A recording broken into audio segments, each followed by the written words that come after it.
तो अब तक की कहानी में हमने बुंदेलखंड के बाघ वीर सिंह देव के बारे में जाना। हमारा अगला अध्याय है देवरक्षित, और इसमें हम चंपत राय के विषय में जानेंगे, महाराज चंपत राय के विषय में जानेंगे, जो कि महाराज वीर सिंह देव के रिश्ते में भतीजे लगते थे। मेवाड़ की भांति बुंदेलखंड भी वीर भूमि रही। विंध्याचल की गर्वीली पर्वत श्रृंखलाओं की गोद में अनेक बुंदेले वीरों का पराक्रम प्रकट हुआ है। वे अपने हाथों में यशस्वी तलवार थामे मुगलों और स्वदेश घातियों को दीर्घकाल तक ललकारते रहे। परंतु बुंदेलखंड की भूमि में यह विशेषता रही है कि वहां का खून अपने ही खून का प्यासा होता है। रक्त की प्यास अपने ही रक्त ने बुझाई है।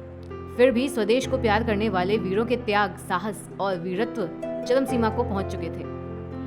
प्रतापी मुगल साम्राज्य के काल में महोबा, सागर, ढांढेर और ओरछा की वीर भूमि में शत्रु और मित्र का रक्त एक साथ बहता रहा है। महाराज रुद्र प्रताप के तीसरे पुत्र उदयाजित के तीसरे पुत्र चंपत राय यशस्वी राजा हुए। इन्हें महोबा की जागीर मिली थी।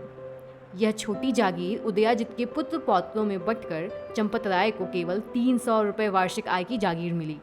चंपत राय बचपन से ही बुद्धिमान और प्रतिभाशाली थे। उन्होंने इस छोटी जागीर का ही सदुपयोग किया। युवा होने पर उन्होंने स्वदेश भक्त युवकों का दल एकत्र कर उन्हें सैन्य शिक्षा दी और अपनी छोटी सी साहसी सेना लेकर आसपास के मुगल शासित गांव हड़प कर अपनी जागीर बढ़ाने लगे। इन युद्धों में धन भी प्राप्त होता था और भूमि भी।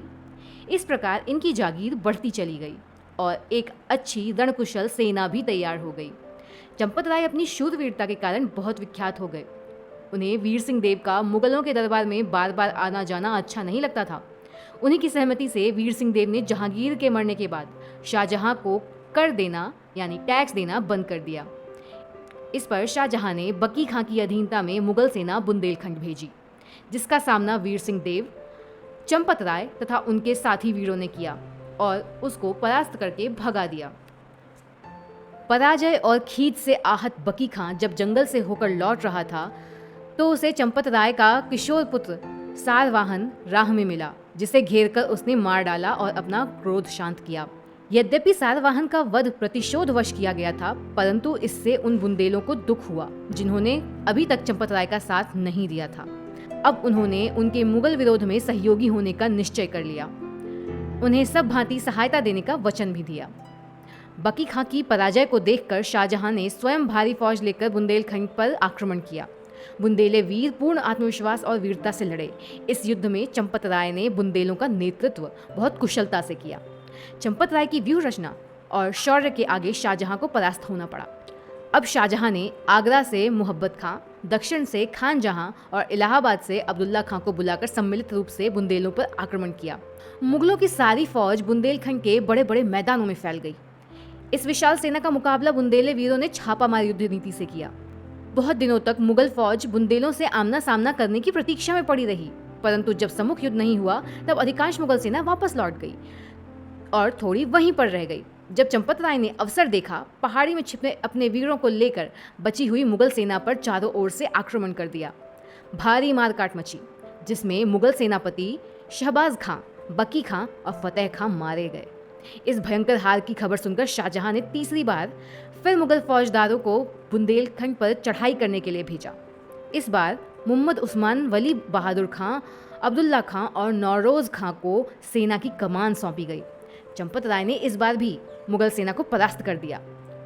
उन्होंने सिरौंज, भेलसा, धार, उज्जैन, धमौनी और ग्वालियर, नर्मदा से चंबल तक का प्रदेश अपने अधिकार में कर लिया। परंतु इतने बड़े 2-3 युद्धों से बुंदेलखंड की आर्थिक स्थिति बिगड़ गई। देश भी आक्रांत हुआ था। तभी अकाल भी पड़ गया और महाराज वीर सिंह देव का भी देहांत हो गया। विवश होकर बुंदेलों को शाहजहां से संधि करनी पड़ी, जिसके अनुसार वीर सिंह देव के पुत्र जुझार सिंह को ओरछा का राजा स्वीकार किया गया। चंदेरी के राजा भारत शाह, ओरछा के राजा जुझार सिंह के भाई पहाड़ सिंह तथा घमौनी के राजा नरहर दास को 4 हजारी मनसब दिए गए। चंपत राय को शाही दरबार का अमीर बनाया गया। जुझार सिंह में द्वेष और कटुता अधिक थी। ईर्ष्यावश उसने अपने सौतेले भाई हरदौल को भोजन में विष डालकर मार डाला। जब शाहजहां को इसकी जानकारी हुई तब उसने जुझार सिंह पर सेना भेजी, परंतु जुझार सिंह ने संधि कर ली। बहुत सा इलाका ले लिया गया तथा उसे दक्षिण में युद्ध करने के लिए भेज दिया गया। इस अभियान में पहाड़ सिंह ने शाहजहां की सहायता की थी, इसलिए उसे शाही डंका दिया गया। जुझार सिंह ने एक बार फिर शाहजहां से बगावत की, लेकिन मुगल सेना ने उसे जंगलों में खदेड़ दिया, जहां गोंडों ने उसे मार डाला। शाहजहां ने औरंगजेब को दक्षिण भेज दिया था और उसकी सहायता के लिए पहाड़ सिंह को नियत किया था। पहाड़ सिंह का एक विश्वासी मंत्री नसीम-उद-दौला भी था। मुगल सेना ने जब किसी भी बुंदेलों पर आक्रमण किया, पहाड़ सिंह ने विरोध नहीं किया, बल्कि कहीं कहीं सहायता भी की। पहाड़ सिंह के इस स्वदेश विरोधी कार्यों का चंपत राय विरोध करते थे। इस कारण वह चंपत राय से द्वेष करने लगा। चंपत राय के स्वदेश मुक्ति के प्रयत्न चलते ही रहे। कहीं कहीं मुगल सेना से मुठभेड़ भी हो जाती थी। मुगल सेना और पहाड़ सिंह के विरोध के कारण चंपत राय को बहुत से कष्ट उठाने पड़े। शाहजहां भी चंपत राय के विद्रोह से तंग आ गया था। उसने चंपत राय से फिर संधि का प्रस्ताव किया और शाही दरबार में बुलाया। दरबार में पहुंचने पर शाहजहां ने उसका आदर किया और 5000 मनसब दिए और उनकी वीरता से प्रसन्न होकर उन्हें दारा के साथ कंधार में शांति स्थापित करने के लिए भेज दिया। कंधार में उन्हें विकट युद्ध करना पड़ा, परंतु अंत में विद्रोह दबा दिया गया और वहां पूर्ण शांति स्थापित हो गई। वहां से वापस लौटने पर शाहजहां ने उन्हें कौंच की जागीर और 10,000 मनसब का पुरस्कार दिया। उनके इस सम्मान से दारा और पहाड़ सिंह दोनों ही कुढ़ गए। कौंच की जागीर महोबा से बहुत बड़ी थी। पहाड़ सिंह ने दारा को उकसाया कि कौंच की जागीर चंपत राय से लेकर उसे दे दी जाए। चंपत राय उस जागीर का राजस्व 1 लाख रुपए शाही खजाने को देते थे, परंतु पहाड़ सिंह ने 3 लाख देने की बात कही। दारा ने ऐसा ही किया और कौंच की जागीर पहाड़ सिंह के नाम लिख दी। कौंच की जागीर छिन जाना चंपत राय के लिए अपमानजनक था, अतः उन्होंने मुगलों की अधीनता से स्वतंत्र होने का निश्चय कर लिया। दारा और औरंगजेब दोनों परस्पर विरोधी थे। इस अवसर पर औरंगजेब ने चंपत राय से मित्रता का हाथ बढ़ाया। शाहजहां के बीमार पड़ने पर जब उसके बेटों में गद्दी के लिए संघर्ष छिड़ा, तब औरंगजेब ने चंपत राय से चंबल का घाट पार कर सामोगढ़ के युद्ध में भारी सहायता ली।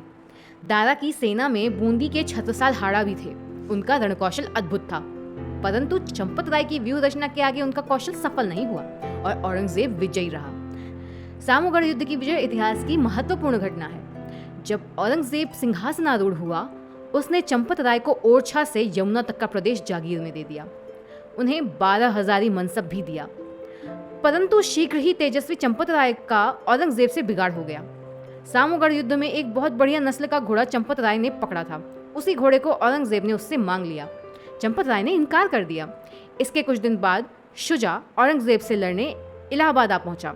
औरंगजेब ने चंपत राय को उससे लड़ने के लिए भेजना चाहा, लेकिन उन्होंने इनकार कर दिया। दोनों बातों से औरंगजेब बहुत नाराज हो गया। चंपत राय फिर बुंदेलखंड को स्वतंत्र राज्य बनाने में जुट गए। यह देख औरंगजेब ने सागर के राजा शुभकर्ण को चंपत राय का अभियान विफल करने की आज्ञा दी। उसने और भी बुंदेले वीरों को अपनी ओर करने के लिए भेद नीति का जाल फैलाया। बकी खां ने चंपत राय के ज्येष्ठ पुत्र सारवाहन को, जिसकी आयु केवल 14 साल थी, जंगल में घेरकर मार डाला था। अपने इस प्रिय किशोर बेटे की मृत्यु से रानी माँ सारंधा को बहुत दुख हुआ और वह बहुत दिनों तक बेटे की स्मृति में आंसू बहाती रही। एक बार स्वप्न में अब उनके इसी बेटे ने यह कहा कि मैं शीघ्र ही आपके गर्भ से फिर जन्म लूंगा। सपने के कुछ दिनों बाद ही रानी गर्भवती हुई। रानी के उसी गर्भावस्था के दिनों में चंपत राय को फिर मुगल सेना से छापा मार युद्ध करना पड़ा और अपनी सगर्भा रानी को लेकर ककर कचनय की पहाड़ियों में जाना पड़ा। वहां भी मुगल सेना ने उन्हें घेर लिया। इसके आगे क्या हुआ? क्या चंपत राय अपनी पत्नी और अपने होने वाले शिशु को बचा पाए, या फिर अपने पहले पुत्र की तरह उन्होंने उन दोनों को खो दिया? ये जानेंगे हम अपने सोने का थाल के अगले अंक में। तब तक के लिए स्टे कनेक्टेड। वीडियो अच्छी लग रही हो तो लाइक एंड सब्सक्राइब करिए। प्लीज़ हमें कमेंट करिए और हमें बताइए कि हमें क्या मॉडिफिकेशन करना चाहिए। हमें फीडबैक दीजिए ताकि हम आपके लिए और भी एक्साइटिंग तरीके से कहानी ला सकें। Thank you.